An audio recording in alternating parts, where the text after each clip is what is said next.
جحیفہ کہتے ہیں کہ میں نے حضرت علی رضی اللہ عنہ سے پوچھا کہ کیا تمہارے پاس کوئی اور بھی کتاب ہے؟ انہوں نے فرمایا کہ نہیں مگر اللہ کی کتاب قرآن ہے، یا پھر فہم ہے جو وہ ایک مسلمان کو عطا کرتا ہے، یا پھر جو کچھ صحیفے میں ہے۔ میں نے پوچھا اس صحیفے میں کیا ہے؟ انہوں نے فرمایا دیت اور قیدیوں کی رہائی کا بیان ہے، اور یہ حکم کہ مسلمان کافر کے بدلے قتل نہ کیا جائے۔ صحیح بخاری حدیث نمبر 111۔ قبیلہ خزاعہ کے کسی شخص نے بنو لیث کے کسی آدمی کو اپنے مقتول کے بدلے میں مار دیا تھا۔ یہ فتح مکہ والے سال کی بات ہے۔ رسول اللہ صلی اللہ علیہ وسلم کو یہ خبر دی گئی۔ آپ نے اپنی اونٹنی پر سوار ہو کر خطبہ پڑھا اور فرمایا کہ اللہ نے مکے سے قتل یا ہاتھی کو روک لیا۔ امام بخاری رحمۃ اللہ علیہ فرماتے ہیں اس لفظ کو شک کے ساتھ سمجھو۔ ایسا ہی ابو نعیم وغیرہ نے القتل اور الفیل کہا ہے۔ ان کے علاوہ دوسرے لوگ الفیل کہتے ہیں۔ پھر رسول اللہ صلی اللہ علیہ وسلم نے فرمایا کہ اللہ نے ان پر اپنے رسول اور مسلمانوں کو غالب کر دیا، اور سمجھ لو کہ وہ مکہ کسی کے لیے حلال نہیں ہوا، نہ مجھ سے پہلے اور نہ آئندہ کبھی ہوگا، اور میرے لیے بھی صرف دن کے تھوڑے سے حصے کے لیے حلال کر دیا گیا تھا۔ سن لو کہ وہ اس وقت حرام ہے، نہ اس کا کوئی کانٹا توڑا جائے نہ اس کے درخت کاٹے جائیں، اور اس کی گری پڑی چیزیں بھی وہی اٹھائے جس کا منشا یہ ہو کہ وہ اس شے کا تعارف کرا دے گا۔ تو اگر کوئی شخص مارا جائے تو اس کے عزیزوں کو اختیار ہے دو باتوں کا، یا دیت لیں یا بدلہ۔ اتنے میں ایک یمنی آدمی ابو شاہ نامی آیا اور کہنے لگا یہ مسائل میرے لیے لکھوا دیجئے۔ تب آپ نے فرمایا کہ ابو فلاں کے لیے یہ مسائل لکھ دو۔ تو ایک قریشی شخص نے کہا یا رسول اللہ مگر اذخر، یعنی اذخر کاٹنے کی اجازت دے دیجئے، کیونکہ اسے ہم گھروں کی چھتوں پر ڈالتے ہیں یا مٹی ملا کر اور اپنی قبروں میں بھی ڈالتے ہیں۔ یہ سن کر رسول اللہ صلی اللہ علیہ وسلم نے فرمایا کہ ہاں مگر اذخر۔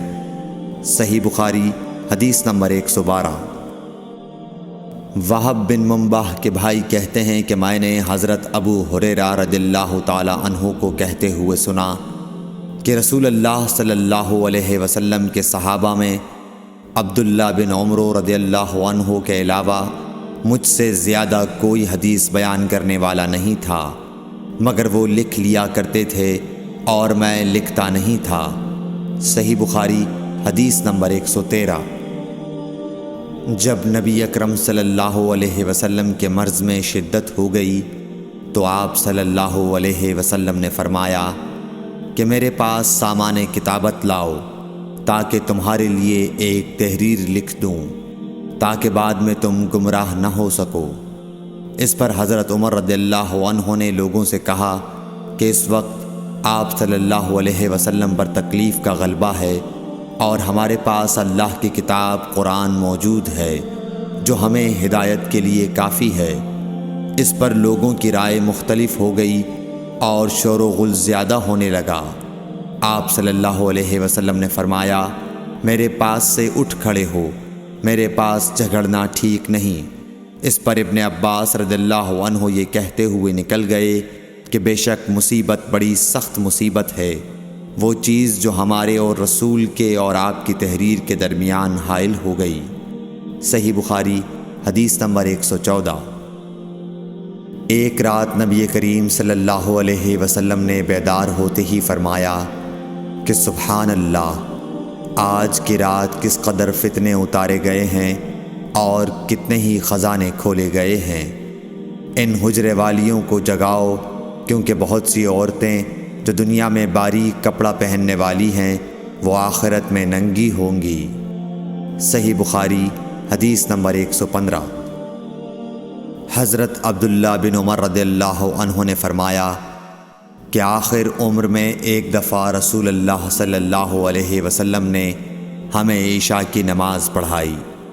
جب آپ نے سلام پھیرا تو کھڑے ہو گئے اور فرمایا کہ تمہاری آج کی رات وہ ہے کہ اس رات سے 100 برس کے آخر تک کوئی شخص جو زمین پر ہے وہ باقی نہیں رہے گا۔ صحیح بخاری حدیث نمبر 116۔ حضرت عبداللہ بن عباس رضی اللہ تعالی عنہ فرماتے ہیں کہ ایک رات میں اپنی خالہ میمونہ بنت حارث زوجہ نبی کریم صلی اللہ علیہ وسلم کے پاس گزاری، اور نبی کریم صلی اللہ علیہ وسلم اس دن ان کی رات میں انہی کے گھر تھے۔ آپ صلی اللہ علیہ وسلم نے عشاء کی نماز مسجد میں پڑھی، پھر گھر تشریف لائے اور 4 رکعت نماز نفل پڑھ کر آپ سو گئے۔ پھر اٹھے اور فرمایا کہ ابھی تک یہ لڑکا سو رہا ہے یا اسی جیسا لفظ فرمایا۔ پھر آپ نماز پڑھنے کھڑے ہو گئے اور میں بھی وضو کر کے آپ کی بائیں جانب کھڑا ہو گیا، تو آپ صلی اللہ علیہ وسلم نے مجھے دائیں جانب کھڑا کر لیا۔ تب آپ نے 5 رکعت پڑھیں، پھر 2 پڑھیں، پھر آپ سو گئے، یہاں تک کہ میں نے آپ کے خراٹے کی آواز سنی۔ پھر آپ کھڑے ہو کر نماز کے لیے باہر تشریف لے آئے۔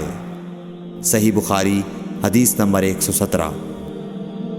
حضرت ابو ہریرہ رضی اللہ تعالیٰ عنہ کہتے ہیں کہ لوگ کہتے ہیں کہ ابو ہریرہ بہت حدیثیں بیان کرتے ہیں، اور میں کہتا ہوں کہ قرآن میں 2 آیتیں نہ ہوتیں تو میں کوئی حدیث بیان نہ کرتا۔ پھر یہ آیت پڑھی جس کا ترجمہ یہ ہے، جو لوگ اللہ کی نازل کی ہوئی دلیلوں اور آیتوں کو چھپاتے ہیں، آخر آیت رحیم تک۔ واقعہ یہ ہے کہ ہمارے مہاجرین بھائی تو بازار کی خرید و فروخت میں لگے رہتے تھے، اور انصار بھائی اپنی جائیدادوں میں مشغول رہتے، اور ابو ہریرہ رسول اللہ صلی اللہ علیہ وسلم کے ساتھ جی بھر کر رہتا، تاکہ آپ کی رفاقت میں شکم پوری سے بھی بے فکری رہے، اور ان مجلسوں میں حاضر رہتا جن مجلسوں میں دوسرے حاضر نہ ہوتے، اور وہ باتیں محفوظ رکھتا جو دوسرے محفوظ نہیں رکھ سکتے تھے۔ صحیح بخاری حدیث نمبر 118۔ ابو ہریرہ رضی اللہ عنہ کہتے ہیں کہ میں نے عرض کیا، یا رسول اللہ، میں آپ سے بہت سی باتیں سنتا ہوں مگر بھول جاتا ہوں۔ آپ صلی اللہ علیہ وسلم نے فرمایا، اپنی چادر پھیلاؤ۔ میں نے اپنی چادر پھیلائی۔ آپ صلی اللہ علیہ وسلم نے اپنے دونوں ہاتھوں کی چلو بنائی اور میری چادر میں ڈال دی۔ فرمایا کہ چادر کو بدن پر لپیٹ لو۔ میں نے چادر کو اپنے بدن پر لپیٹ لیا، پھر اس کے بعد میں کوئی چیز نہیں بھولا۔ صحیح بخاری حدیث نمبر 119۔ حضرت ابو ہریرہ رضی اللہ عنہ فرماتے ہیں کہ میں نے رسول اللہ صلی اللہ علیہ وسلم سے علم کے 2 برتن یاد کر لیے ہیں، ایک کو میں نے پھیلا دیا ہے، اور دوسرا برتن اگر میں پھیلاؤں تو میرا یہ نرخرا کاٹ دیا جائے۔ صحیح بخاری حدیث نمبر 120۔